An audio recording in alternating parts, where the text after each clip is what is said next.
नमस्कार। अगला पॉइंट हमारे पास यहाँ पर 13 वाली जो यूनिट चल रही है उसी 13 वाली यूनिट के अंतर्गत अगला जो नाम है वो है मेरी माँ। यह एक आत्मकथा है और राम प्रसाद बिस्मिल के द्वारा लिखी गई है। अब यहाँ पर जब अगर हम राम प्रसाद बिस्मिल जी के बारे में अगर बात करते हैं तो ये ऐसा नाम नहीं है जिस नाम को सामान्यतः हम जानते या पहचानते न हो।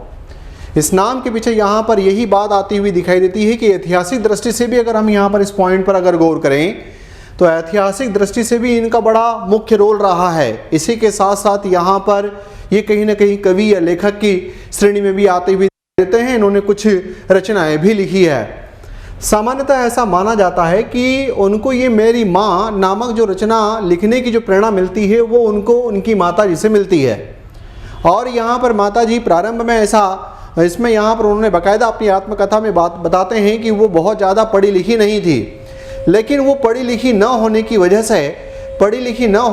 से भी वो अपनी सखी सहेलियों और इनकी सहायता से वो शिक्षा प्राप्त करती है और फिर अपने लल्ला को, इट मीन्स यहाँ पर राम प्रसाद बिस्मिल को बहुत शानदार वाली शिक्षा देती हुई दिखाई देती है, जो एक तरीके से वो उनके लिए यहाँ पर जो अपनी माँ की भक्ति है, इट मीन्स यहाँ पर माताओं की माता के रूप में अगर देखें तो जिसे वो भारत माँ के रूप में चित्रित करते हैं, उनके लिए वो अपना सर्वस्व वाला जो योगदान है वो देते हुए दिखाई देते हैं या कहीं ना कहीं अंततः बलिदान करते हुए अपने आप को दिखाई देते हैं। तो इस पार्ट में यहाँ पर इसी बात को लेकर के हाईलाइट किया गया है। देखते हैं आगे इस पार्ट में और कंटेंट क्या है। राम प्रसाद बिस्मिल, रचना का नाम है मेरी माँ और लिखने वाले विद्वान की अगर हम बात करें तो लिखने वाले हैं राम प्रसाद बिस्मिल साहब और रचना किस प्रकार की है, आत्मकथा वाली स्टाइल में इस रचना को लिखा गया है। सबसे पहले मैंने बाकी जगह तो आपको याद करने के लिए नहीं कहा कि आप जो है वो जन्म याद करें, लेकिन यहाँ पर मैं फोकस करूँगा कि राम प्रसाद बिस्मिल साहब का जो जन्म है वो 11 जून 1897। आप इसको याद रखें, एनी हाउ कंडीशन में प्रश्न यहाँ पर पूछा जा सकता है ना। फिर उसके बाद में इनका जन्म कहाँ होता है तो उत्तर प्रदेश में। उत्तर प्रदेश के कौन से स्थान पर, तो आंसर आता है शाहजहांपुर पर। जो शाहजहांपुर नामक स्थान है उस शाहजहांपुर में इनका जन्म होता है। इनकी माता पिता का नाम क्या है तो माता पिता का नाम मूलमती और मुरलीधर के रूप में कहीं ना कहीं जाने और पहचाने जाते हैं।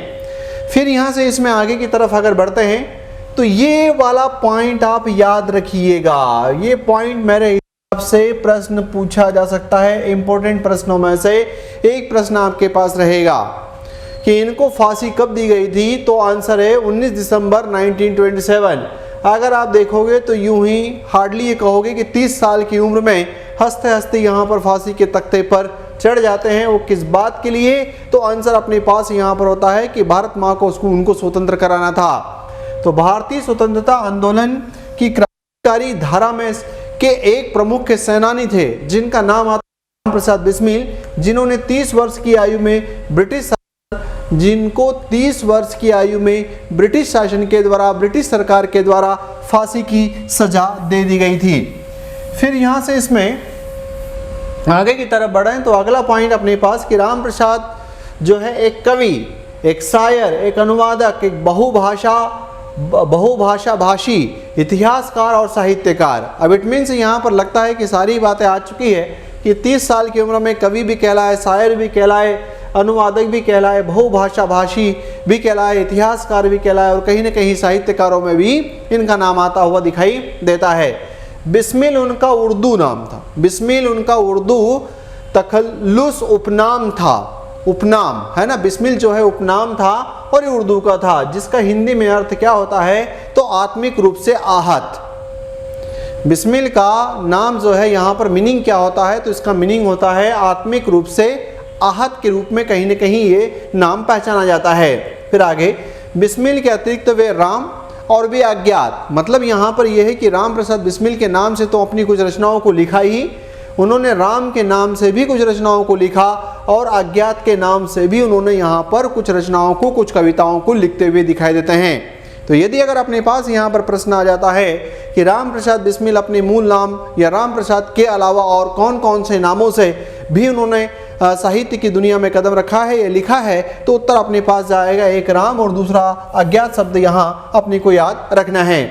फिर यहाँ से चलें तो 11 वर्ष के क्रांतिकारी जीवन में उन्होंने कई पुस्तकें लिखी और स्वयं ही उन्होंने प्रकाशित की। और यहाँ तक कि जब ये जेल में थे तो उस जेल में से भी यहाँ पर अपनी किसी भी प्रकार से जो है बाहर की तरफ अपनी रचनाओं को भेज दिया करते थे और इनके जो साथीगण होते थे वो उनको वहाँ पर प्रकाशित करवा दिया करते थे। तो एक पॉइंट अपने पास यहाँ पर ही है। फिर आगे, बिस्मिल को तत्कालीन संयुक्त प्रांत आगरा और अवध की लखनऊ सेंट्रल जेल, है ना, कौन सी जेल में, तो ये प्रश्न आ सकता है अपने लिए।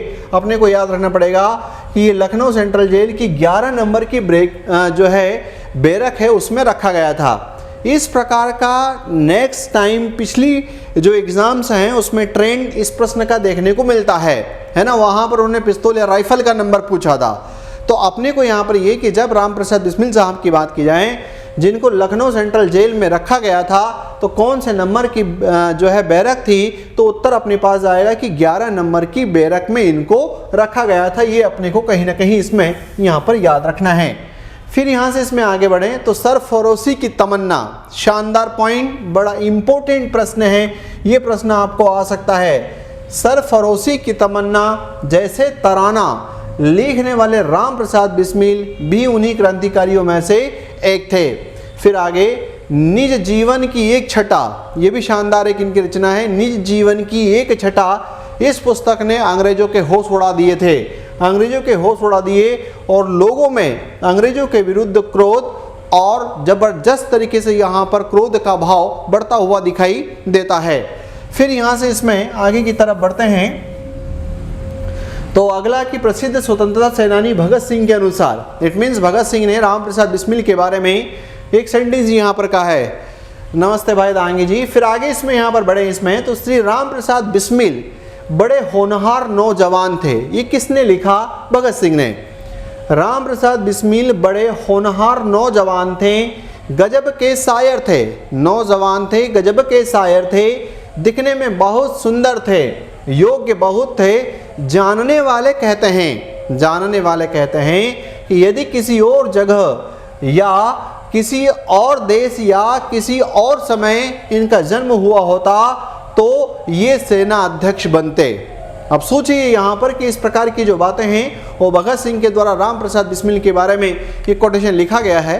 हो सकता है कि ये आपसे पूछ लिया जाए कि इस कोटेशन को जो लिखने वाले या राम प्रसाद बिस्मिल के बारे में कहने वाला व्यक्तित्व कौन है, तब वहाँ पर याद रखना पड़ेगा कि भगत सिंह के द्वारा ये कहा गया। फिर आगे, लेखक का उद्देश्य, मतलब अब हम चले यहाँ पर पाठ की तरफ। वो था एक तरीके से जो लेखक हैं, कवि हैं, उनके परिचय से रिलेटेड, है ना।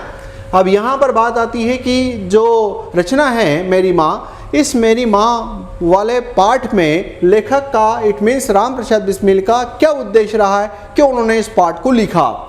इस आत्मकथात्मक अंश में तो पहले तो याद रखना है कि आत्मकथा है। आत्मकथात्मक अंश में लेखक ने अपनी माँ के प्रति अपनी गहरी श्रद्धा, प्रेम और कृतज्ञता व्यक्त की है। अपनी माँ के प्रति अपनी गहरी श्रद्धा, प्रेम और कृतज्ञता को व्यक्त करते हैं। नंबर 2, उन्होंने अपनी माँ के संघर्ष, इट मीन्स यहाँ पर ऐसा कहते हैं कि इनके दादा दादी पिता कोई भी इस प्रकार की गतिविधियों में एक्टिविटी ले इसके यहाँ पर सपोर्ट में नहीं थे, लेकिन बैकडोर से इनके पीछे इनकी माँ जबरदस्त तरीके से यहाँ पर एक आलम्बन के रूप में इनकी खड़ी थी। माँ के संघर्ष, बलिदान, सहनशीलता और नैतिक शिक्षाओं को उजागर उन्होंने इस रचना में यहाँ पर किया है। अपनी माँ के व्यक्तित्व को चित्रित करना, अपनी माँ का व्यक्तित्व, इट मीन्स यहाँ पर पहले पढ़ा लिखा न होना, उसके बावजूद भी उन सब सारी गतिविधियों को समझना। बाद में उन्होंने इनकी माता जी ने भी सहेलियों की सहायता से कुछ शिक्षा जो है वो देवनागरी लिपि में ग्रहण कर ली थी और उनकी माँ ने उन्हें देशभक्ति, सत्य और निष्ठा के मार्ग पर चलने के लिए प्रेरित किया। फिर आगे विषय वस्तु का विश्लेषण, मतलब पूरा पाठ जो है वो यहाँ पर जो कुछ कीवर्ड्स की सहायता से इसको फिनिश कर लेंगे ताकि आपका कॉन्सेप्ट बनता हुआ दिखाई दे। माँ की भूमिका एवं त्याग। लेखक अपनी माँ को एक सशक्त, प्रेरणादायी और आदर्शवादी महिला के रूप में प्रस्तुत करते हैं। उन्होंने अपने परिवार के विरोध के बावजूद लेखक का साथ दिया, इट मीन्स अपने बेटे का साथ दिया, इट मीन्स राम प्रसाद बिस्मिल का साथ दिया। फिर आगे देशभक्ति और क्रांतिकारी विचारधारा। लेखक ये दर्शाते हैं कि उनकी माँ ने केवल घरेलू जीवन में ही नहीं, उनकी माँ ने केवल घरेलू जीवन में नहीं बल्कि उनके क्रांतिकारी जीवन में भी महत्वपूर्ण भूमिका निभाई। वे माता मैजिनी से तुलना करते हुए बताते हैं कि उनकी माँ उन्हें हिंसा से बचने और अन्य आदर्शों पर टिके रहने की सलाह देते रहती थी। तो यहाँ पर जिस प्रकार से माता मैजिनी अपने बच्चों को शिक्षा दिया करती थी इसी प्रकार से राम प्रसाद बिस्मिल साहब की माँ ने भी जो है उनको इस प्रकार की शिक्षा दी है। शिक्षा का महत्व, माँ स्वयं अशिक्षित होते हुए भी शिक्षा के महत्व को समझती थी और राम प्रसाद बिस्मिल को हर तरह से उन्होंने वहाँ पर सहयोग किया। फिर आगे महान व्यक्तित्व 3 के बारे में बात करेंगे। एक जो है अपने पास यहाँ पर जो माँ है और एक दादा दादी, और इसके साथ साथ में आपके पास यहाँ पर एक लेखक के बारे में। माँ का नेचर इस पाठ में कैसा बताया गया है? त्यागमयी, सहनशील, प्रेरणादायक, सशक्त महिला जो अपने पुत्र के उज्जवल भविष्य और नैतिक उत्थान के लिए हर समय तत्पर है। फिर बात है यहाँ पर पिता और दादी, पारंपरिक विचारधारा के प्रतीक। ये पारंपरिक विचारधारा के प्रतीक थे। इसका मतलब है यहाँ पर कि जब इनकी माँ इनका सपोर्ट करती थी तो ये कहीं ना कहीं पिता और दादी जो है उनका विरोध कर दिया करते थे। तो पारंपरिक विचारधारा के प्रतीक थे कौन? पिताजी भी और दादी भी, जो सामाजिक नियमों और परंपराओं के अनुसार चलने में विश्वास रखते थे कि जो सामाजिक नियम हैं, जो परंपराएं हैं, लेकिन आप यदि सामाजिक नियमों से चलोगे, परंपराओं से चलोगे तो उस समय के यदि अगर आप समय को देखते हैं तो फिर ये बातें जो है वो दूर दूर तक कहीं आती हुई दिखाई नहीं देती कि आप इतना बड़ा नाम कमा करके चले जाते, जिनको आज इतिहास में भी कहीं ना कहीं पढ़ाया और समझाया जाता है। इसके बाद में यहाँ पर लेखक इट मीन्स मैं इट मीन्स यहाँ पर कौन? तो आंसर आता है राम प्रसाद बिस्मिल।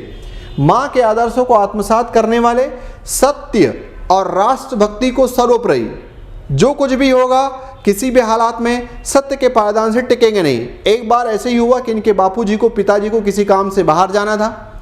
अब वहाँ पर वो कह करके गए थे कि यदि वकील साहब आपको किसी उस पर साइन करने के लिए बुलाएं तो मेरी साइन जो है वो आप कर देना। लेकिन जब वकील साहब बुलाते हैं कि तुम्हारे पिताजी अभी किसी काम से बाहर गए हैं, आइए आप साइन सिग्नेचर करके चले जाइए, वो सत्य पर अड़िग होते हुए कि मैं मेरे पिता के सिग्नेचर कैसे कर सकता हूँ, उन्होंने काम नहीं किया, है ना। सत्य और राष्ट्रभक्ति को सर्वोपरि मानने वाले एक दृढ़ निश्चयी व्यक्ति थे और जो ये ठान लेते थे आमतौर पर उसी बातों को आगे की तरफ बढ़ाते थे। निष्कर्ष क्या है इस पाठ का? 2 लाइन में लेखक ने अपने माँ के प्रति, मेन पॉइंट ये है, माँ के प्रति अपनी भावनाओं को अत्यंत मार्मिक और प्रभावी ढंग से व्यक्त किया है। यह न केवल मात्र प्रेम का एक उदाहरण है बल्कि यह भी दर्शाता है कैसे एक माँ अपने बच्चे के जीवन को आकार दे सकती है और उसे उच्चतम नैतिक मूल्यों की ओर प्रेरित कर सकती है। इस पाठ में कहीं न कहीं यहाँ पर ये बताया गया है। ठीक है, तो उम्मीद करते हैं कि राम प्रसाद बिस्मिल साहब की जो रचना है जिसका नाम है मेरी माँ, बस एक माँ क्या क्या अपने बच्चों को पालने पोसने के लिए, अपने बच्चों को उज्जवल भविष्य के लिए क्या करती है, उन सारे गुण को, उन सारे ट्रेड्स को यदि आप अपने माइंड में रख लेंगे तो आपको भी अपनी माँ से फीलिंग लेते हुए इस पाठ को जो है आने वाले जो अंडरस्टैंडिंग के बिहाव पर प्रश्न होंगे वो आपके प्रश्न यहाँ से गलत नहीं हो सकते। चलते हैं क्वेश्चन आंसर सेशंस की तरफ। पहला प्रश्न, राम प्रसाद बिस्मिल का जन्म कब और कहाँ हुआ था? ए 11 जून 1897 शाहजहाँपुर, बी 15 अगस्त 1900 कानपुर, सी 10 मई 1895 लखनऊ और डी 19 दिसंबर 1927 दिल्ली। तो इसका उत्तर अपने पास यहाँ पर क्या जाएगा? बिल्कुल सही जवाब है। इसका उत्तर है अपने पास 11 जून 1897 शाहजहाँपुर में इनका जन्म होता है ना। तो आंसर अपने पास यहाँ पर क्या गया? तो आंसर अपने पास है इसमें ए। चलते हैं नेक्स्ट क्वेश्चन की तरफ। राम प्रसाद बिस्मिल के माता पिता के नाम क्या थे? ए लक्ष्मीबाई गणेश दत्त, बी सरस्वती देवी हरिदत्त, सी मूलमती मुरलीधर और डी जानकी देवी और गोविंदनाथ। तो यहाँ पर यदि आपने पाठ में ध्यान से दिया हो तो एम के स्क्वायर के रूप में है और एम के स्क्वायर के रूप में अगर देखें तो नाम मूलमती और मुरलीधर, ये इनके जो है माता पिता के नाम वहाँ पर दिए हुए हैं। तो इसका उत्तर क्या जाएगा? तो उत्तर है अपने पास C. Next question, Ram Prasad Bismil को फांसी कब दी गई थी? ए 11 जून 1897 को, बी 19 दिसंबर 1927 को, सी 30 जनवरी 1948 को और 23 मार्च 1931 को। तो लगभग इनका जो जीवन काल है वो 30 वर्ष का रहा है। तो यदि 97 में उनका जन्म हुआ है तो यहाँ तो फांसी देने का सवाल ही नहीं उठता। 30 साल की अगर अपन बात करते हैं तो उसमें अपने पास 30 साल के लगभग यही आंसर आता हुआ दिखाई देता है, 19 दिसंबर 1927 वाला आपके पास। तो बिल्कुल ये आंसर यहाँ पर सही है। चलते हैं नेक्स्ट क्वेश्चन की तरफ। अगला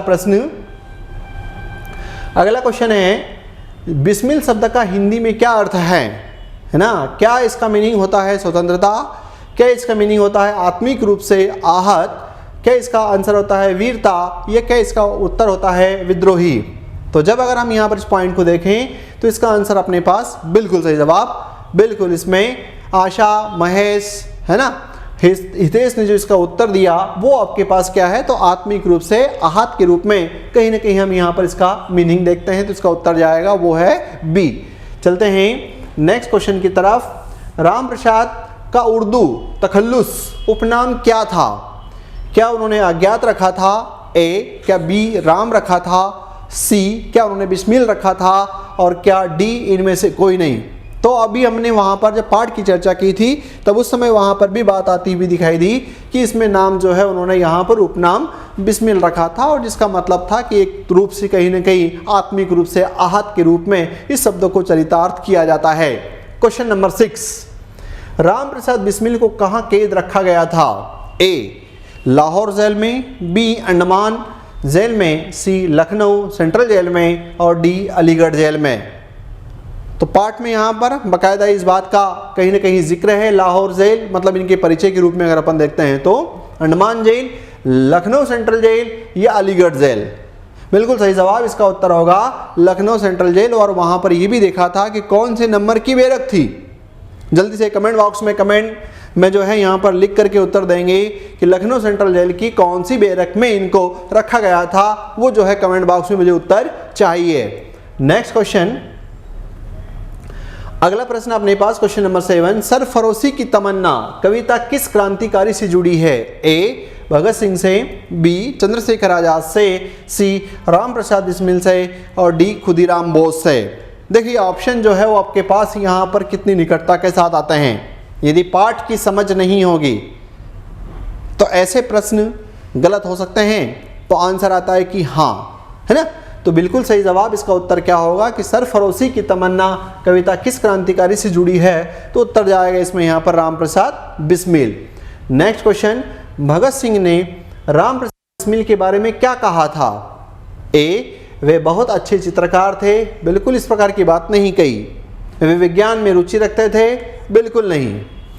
वे एक महान संगीतकार थे, नहीं। वे गजब के शायर थे, देखने में सुंदर और योग्य थे। और उन्हें कहा कि यदि किसी और देश विशेष में इनका या किसी और समय में इनका जन्म हुआ होता तो ये सेनाध्यक्ष जरूर बनते, है ना।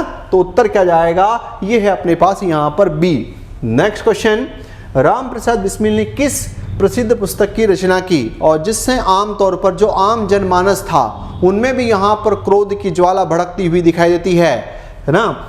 अनाम दास का पोथा, ए निज जीवन की एक छटा, बी मातृभूमि की पुकार, सी और आज़ादी की मसाल।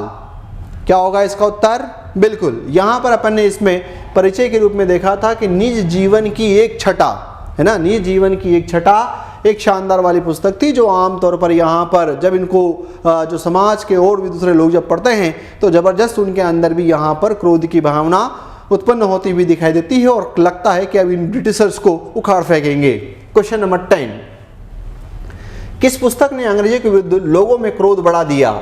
ए भारत भारती, बी गीता रहस्य, सी निज जीवन की एक छटा, और डी मेरी कहानी। क्या रहेगा इसका उत्तर? बिल्कुल सही जवाब इसका उत्तर भी वही है, निज जीवन की एक छटा, है ना। तो उत्तर अपने पास है यहाँ पर सी। नेक्स्ट पॉइंट 11, बिस्मिल की माता जी का सबसे बड़ा आदेश क्या था? ए वे अंग्रेजों के विरुद्ध संघर्ष करें, नहीं, ऐसा उन्होंने नहीं कहा। वे अधिक से अधिक शिक्षित बने, ये उन्होंने नहीं कहा। उनके द्वारा किसी की प्राण हानि न हो, ये कहा, और यहाँ तक कि शत्रु की भी प्राण हानि न हो। मतलब उन्होंने उनके द्वारा किसी की प्राण हानि न हो, और यहाँ तक कहा था कि यहाँ तक कि शत्रु की भी प्राण हानि न हो, वे वकालत करे नहीं।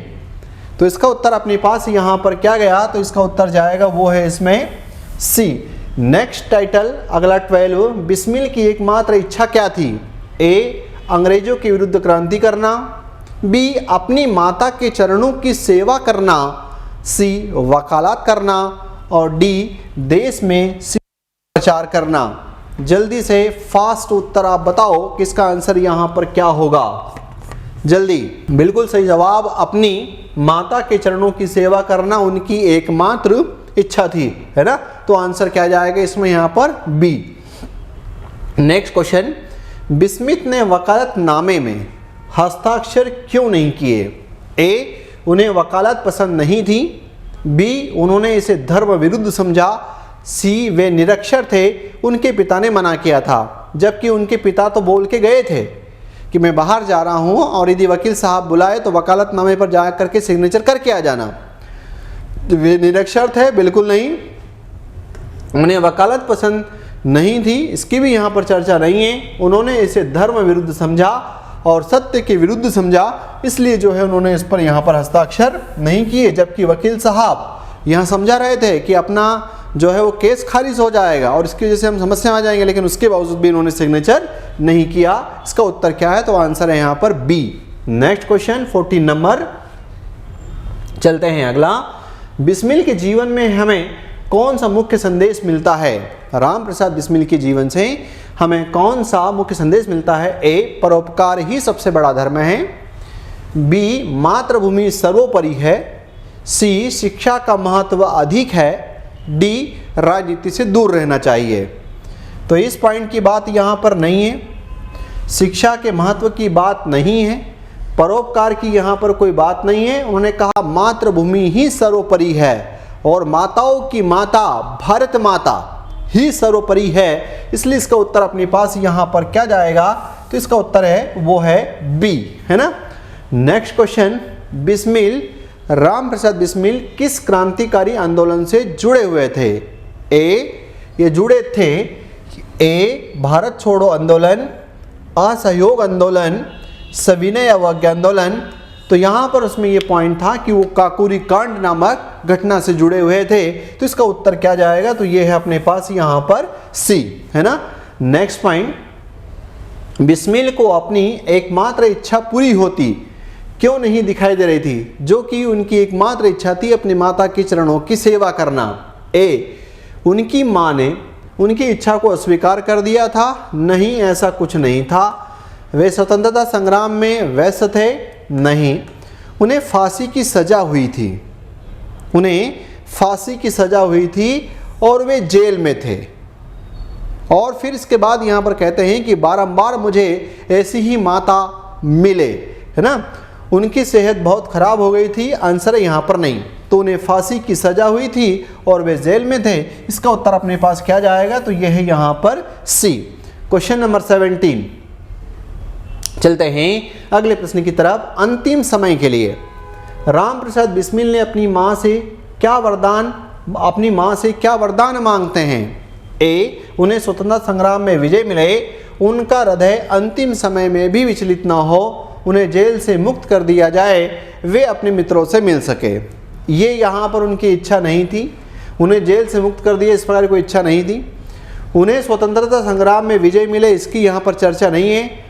उन्होंने कहा था अपनी माँ से क्या वरदान मांगा, क्योंकि तय था कि फांसी हो गई और फांसी किसी न किसी दिन होना है, तो उन्होंने कहा कि माँ अंतिम समय में भी तुम विचलित नहीं होना, अंतिम समय में भी तुम विचलित नहीं होना। और यहाँ पर गुरु गोविंद सिंह का एग्जाम्पल देते हुए कहीं ना कहीं समझाया गया है कि जब उनके पुत्रों को सजा दी जाती है और उनको जब मृत्यु हो जाती है, तब उसकी बावजूद जो है उनकी माता मिठाई बांटती है और कहती है कि मेरे पुत्र जो है वो देश सेवा राष्ट्र सेवा की खातिर जो है इस दुनिया से चले गए, है ना।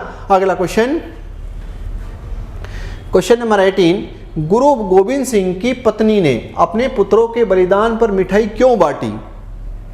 वे अपने पुत्रों के शौर्य से गर्वित थी, उन्हें युद्ध में जीत हासिल की थी, उन्होंने अपने पुत्रों की शादी की थी, वे पुत्रों से नाराज थी। तो यहाँ पर इस पार्ट में नाराज वाला पॉइंट नहीं है, पुत्रों की शादी वाला पॉइंट नहीं है, युद्ध में जीत मिली थी इसकी यहाँ पर कोई बात नहीं है। वे अपने पुत्रों के शौर्य से गर्वित थी, है ना। तो इसका उत्तर क्या जाएगा, बिल्कुल सही जवाब, इसका आंसर अपने पास है यहाँ पर ए। चलते हैं अगले प्रश्न की तरफ। क्वेश्चन नंबर 19, बिस्मिल की माताजी ने अपनी शिक्षा किसके सहयोग से प्राप्त की। इट मीन्स राम प्रसाद बिस्मिल की माताजी, शुरू में तो जब इनका लगभग 11-12 साल की थी उसी समय इनका शादी ब्याह कर दी थी। आसपास की महिलाओं ने इन्होंने घर के चूल्हे चौके में कैसे काम करते हैं वो बताया, और उस समय जो है वो पढ़ी लिखी भी यहाँ पर नहीं थी।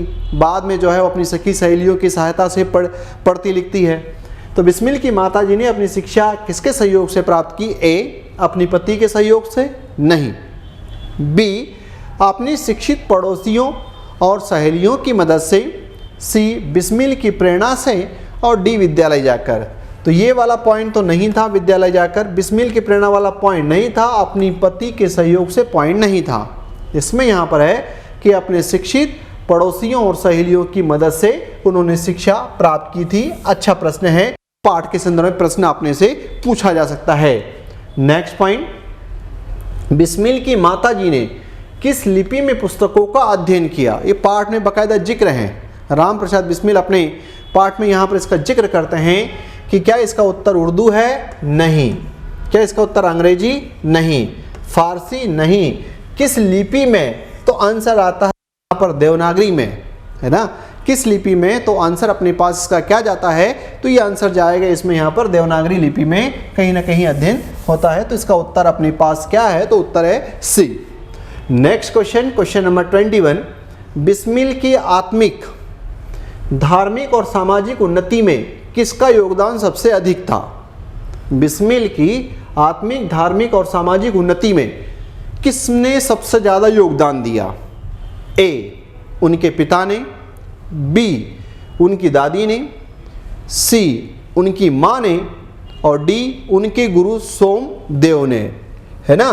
तो यहाँ पर पिता ने नहीं, दादी ने नहीं, उनके गुरु सोमदेव ने नहीं, किसने, तो आंसर आएगा आपके पास उनकी माँ ने।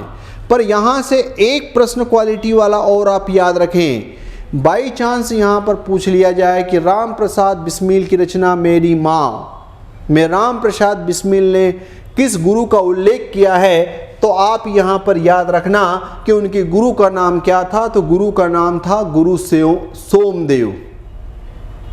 क्या नाम था, गुरु सोमदेव। आप इस पॉइंट को यहाँ पर अच्छे से याद रखना, प्रश्न जो है वो आ सकता है इसमें। अगला क्वेश्चन नंबर 22, बिस्मिल को आर्य समाज में प्रवेश करने की प्रेरणा किससे मिली। ए, उनके मित्रों से। बी, उनके पिता से। सी, उनकी माँ से। डी, उनके शिक्षक से। तो यहाँ पर आर्य समाज में वो जब जाते हैं तो इसके प्रेरणा भी, इस प्रेरणा का स्रोत भी कौन है, तो आंसर है यहाँ पर उनकी अपनी माताजी। इस प्रेरणा का सोर्स भी क्या है, तो आंसर अपने को यहाँ पर क्या देना है, तो उनकी माताजी का नाम इसमें भी यहाँ पर आता हुआ दिखाई देता है। तो उत्तर इसमें भी यहाँ पर सी। चलते हैं अगले प्रश्न की तरफ। बिस्मिल ने मुकदमा खारिज हो जाने की परवाह नहीं की, क्यों की, है ना। जबकि यहाँ पर उन्होंने कहा था मुकदमा खारिज हो जाएगा, साइन कर दो यार, तुम्हारे पिताजी बाहर है, वकील साहब इनसे रिक्वेस्ट कर रहे हैं, फिर भी इन्होंने साइन नहीं की। जल्दी से बताओ इसका उत्तर क्या होगा। इसका उत्तर क्या होगा कि वे वकालतनामे पर पिता के हस्ताक्षर नहीं करना चाहते थे। बी, वे मुकदमे से डर गए थे। सी, उन्हें न्यायपालिका पर भरोसा नहीं था, वे जेल जाना चाहते थे। तो यहाँ पर इसका क्या है कि वे जेल जाना चाहते थे, ऐसा कुछ नहीं। ये वाला उन्हें न्यायपालिका पर भरोसा नहीं था, वे मुकदमे से डर गए थे और वे वकालतनामे पर पिता के हस्ताक्षर नहीं करना चाहते थे। वे कहते थे कि ये धर्म विरुद्ध है, ये सत्य के विरुद्ध है और मैं इस प्रकार का कोई भी काम नहीं करूंगा, भले ही हमारा मुकदमा क्यों न खारिज हो जाए। ठीक है, तो इसका उत्तर क्या है, इसका आंसर अपने पास है यहाँ पर ए। अगला 24 नंबर 24 क्वेश्चन नंबर, बिस्मिल ने किस विचारधारा को स्वीकार किया था। ए, क्या गांधीवादी विचारधारा को इन्होंने स्वीकार किया। बी, क्या ये मार्क्सवादी विचारधारा को स्वीकार करते हैं? सी, क्या आर्य समाज की विचारधारा को स्वीकार करते हैं? या डी, ये समाजवाद की विचारधारा को स्वीकार करते हैं? क्या जाएगा इसका उत्तर? बिल्कुल सही जवाब इसका उत्तर है गांधीवादी से यहाँ पर नहीं, मार्क्सवादी, समाजवाद से नहीं, यहाँ जिसकी चर्चा है वो है आर्य समाज की विचारधारा। क्या इसका उत्तर जाएगा? बिल्कुल सही जवाब, बिल्कुल। इसमें यहाँ पर विमल, धर्मेंद्र, बिल्कुल रजनीश आदि का उत्तर जो है 19 इसका यहाँ पर है बिल्कुल सही जवाब आप सभी लोगों का। इसमें है आर्य समाज की विचारधारा की बात कहीं ना कहीं इसमें की गई है ना। चलते हैं नेक्स्ट क्वेश्चन की तरफ। क्वेश्चन नंबर 25, बिस्मिल की चारित्रिक विशेषताओं में कौन सा गुण प्रमुख नहीं था? ए, सत्य के प्रति प्रेम, ये तो कूट करके भरा हुआ था। बी, भोग विलास की इच्छा, अब आप बताओ। सी, दृढ़ सिद्धांतवादिता, और डी, देश सेवा की लगन। क्या होगा इसका उत्तर? बिल्कुल सही जवाब, भोग विलास की इच्छा। ये इनके चरित्र की विशेषताएं, क्योंकि यहाँ क्या लिखा है? नहीं, ये इनके चरित्र की विशेषताएं नहीं थी, है ना। तो आंसर अपने पास यहाँ पर क्या गया? इसका उत्तर जाएगा वो है इसमें बी। नेक्स्ट पॉइंट 26, बिस्मिल की माता ने बिस्मिल के जीवन को किस प्रकार प्रभावित किया? ए, केवल धार्मिक शिक्षा देकर, बी, केवल आर्य समाज से जोड़कर, सी, प्रेम, दृढ़ता और शिक्षा के माध्यम से संस्कार देकर, सी, देश सेवा के लिए मजबूर करके। जल्दी से है, बिल्कुल से जवाब, धार्मिक शिक्षा का नहीं, आर्य समाज नहीं, देश सेवा के लिए मजबूर करके नहीं, प्रेम, दृढ़ता और शिक्षा के माध्यम से संस्कार दे करके उनके जीवन के पक्ष को प्रभावित किया है। तो उत्तर क्या जाएगा? इसका उत्तर अपने पास C. Next question, question number 27, Bismil किसकी दया से देश सेवा में संलग्न हो सके? ए, उनके पिता की? नहीं, बिल्कुल नहीं चाहते थे। उनकी माता, उनके गुरु और उनके मित्रों से। तो यहाँ पर मित्र का रोल नहीं है, गुरु का रोल नहीं है, पिता का रोल नहीं है। इसका सटीक उत्तर क्या जाएगा? तो उनकी माता से जो है यहाँ पर दया से, क्योंकि बाकी लोग नहीं चाहते थे, लेकिन माता जो है बैकडोर से इनका सपोर्ट करती हुई दिखाई देती थी। तो इसका उत्तर अपने पास क्या है? इसका आंसर अपने पास है यहाँ पर B. Next question, question 28, Bismil को किस बात का विश्वास था? है ना, मतलब प्रश्न ऐसा आ सकता है कि राम प्रसाद बिस्मिल द्वारा लिखित रचना मेरी माँ के संदर्भ में बिस्मिल को किस बात का विश्वास था? ए, वे स्वतंत्रता संग्राम में सफल होंगे, बी, उनका नाम इतिहास में अमर होगा, सी, इतिहास में उनकी माँ का उल्लेख होगा, और डी, उन्हें ब्रिटिश सरकार क्षमा कर देगी। बहुत शानदार और क्वालिटी वाला प्रश्न है, मौका जो है वो आप इससे यहाँ पर चूक न जाएं। तो इसका आंसर यहाँ पर क्या है? उन्होंने कहा कि माँ चिंता मत कर, मेरा जब जब नाम लिया जाएगा इतिहास के पन्नों पर, उस समय तेरा भी नाम लिया जाएगा। तो यहाँ पर इतिहास में उनकी माँ का उल्लेख होगा, ये जो है इनको पूरा विश्वास था। तो इसका उत्तर क्या है? ये है यहाँ पर सी, है ना। उत्तर क्या है? आंसर है सी। चलते हैं नेक्स्ट क्वेश्चन की तरफ। क्वेश्चन नंबर 29, धर्म की रक्षा करते हुए किसने अपने प्राणों की आहुति दी? ए, भगत सिंह, बी, चंद्रशेखर आजाद, सी, गुरु गोविंद सिंह के पुत्रों ने, और डी, टीपू सुल्तान ने। तो यहाँ पर बाकायदा इनकी चर्चा है कि धर्म की रक्षा करते हुए किसने अपने प्राणों की आहुति दी? तो उत्तर आएगा गुरु गोविंद सिंह के पुत्रों ने। और उसके बाद उसकी माँ इतनी गर्वित होती है कि मेरे जो है बच्चों ने, मेरी संतानों ने इस देश के लिए यहाँ पर कोई काम किया है, और मिठाई बांटती है दुख मनाने के बजाय। तो ये जो है इसका बाकायदा जब राम प्रसाद बिस्मिल अपनी माता जी से बातचीत करते हैं तो उस दौरान इस संवाद में कहीं ना कहीं पॉइंट आता है। तो इसका उत्तर क्या है? ये है अपने पास यहाँ पर सी। नेक्स्ट क्वेश्चन, सेवा समिति का, एक सेवा समिति बनी हुई थी, इनमें सेवा समिति का भी जिक्र है इसमें, का आरंभ कहाँ हुआ था? ए, बिहार में, बी, लखनऊ में, सी, शाहजहांपुर में, और डी, कानपुर में। तो इसको याद रखने के लिए लोड नहीं लेना, जो बेसिकली इनका जन्म वाला जो प्लेस है उससे ही इसका कहीं ना कहीं कनेक्शन हो जाएगा। बिल्कुल सही जवाब। तो इसका उत्तर यहाँ पर क्या जाएगा, इसका उत्तर जाएगा शाहजहांपुर। इसका आंसर यहाँ पर जाएगा, तो उत्तर अपने पास यहाँ पर सी। नेक्स्ट पॉइंट, राम प्रसाद बिस्मिल के गुरु का नाम क्या था? वेरी वेरी मोस्ट इंपोर्टेंट प्रश्न, ध्यान रखिएगा। प्रश्न आएगा ए श्री रामदेव, बी श्री सोमदेव, सी श्री कृष्णानंद और डी श्री दयानंद, है ना। तो रामदेव सोमदेव में कहीं उलझ मत जाना, यहाँ पर अपने को सुलझना रहेगा।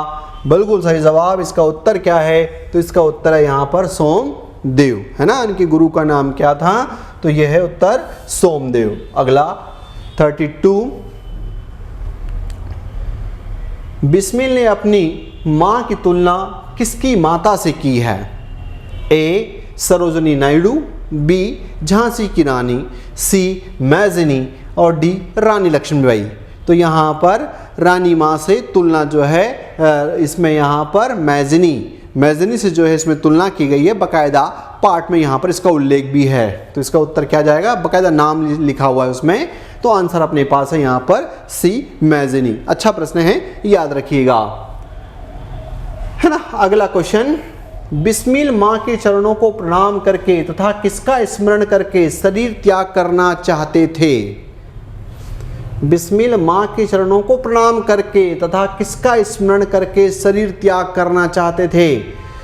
उम्मीद करता हूं कि आप सभी इसका फास्ट उत्तर देंगे। ए गुरुदेव, बी परमात्मा, सी राष्ट्र और डी मित्रों। क्या उत्तर जाएगा? जल्दी फास्ट। बिल्कुल सही जवाब। इसका उत्तर क्या है?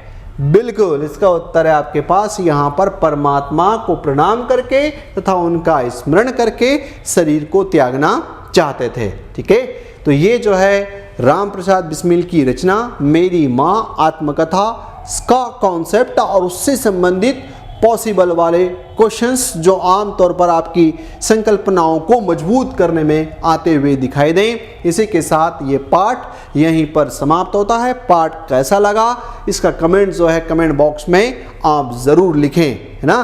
फिर इसमें यहाँ पर 13 वाली जो यूनिट हैं इसमें अगले चैप्टर की तरफ, अगले पार्ट की तरफ, अगले इसमें वहाँ पर प्रवेश करेंगे। इस पार्ट को यहीं विराम देते हैं। जय हिंद, जय भारत।